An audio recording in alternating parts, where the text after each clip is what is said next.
Welcome to Samba Samba. Enjoy the video. You begin by confirming the VIN, OEM portal access, and permission levels so you can legally change governor parameters. Next, connect a reliable OBD2 interface to the ECU and pair it with your laptop or tablet.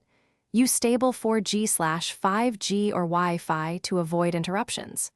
Once connected, immediately export and save the current ECU map and settings to an external drive.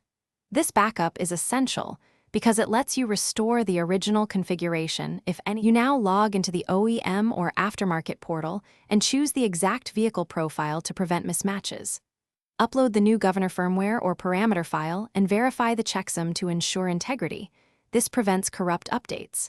Then, carefully edit the speed limit, ramp rate, and safety interlocks. Explain why each matters. Limits prevent overspeed, ramp controls drivability.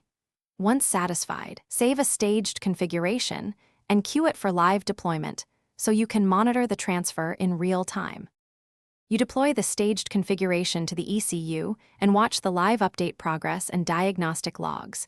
This confirms successful write and prevents partial flashes. Once complete, do a controlled, slow test drive while logging RPM, speed, and throttle response so you can verify the governor reacts as intended.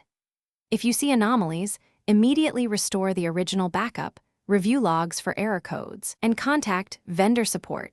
This one troubleshooting step often resolves mismatches or communication faults quickly.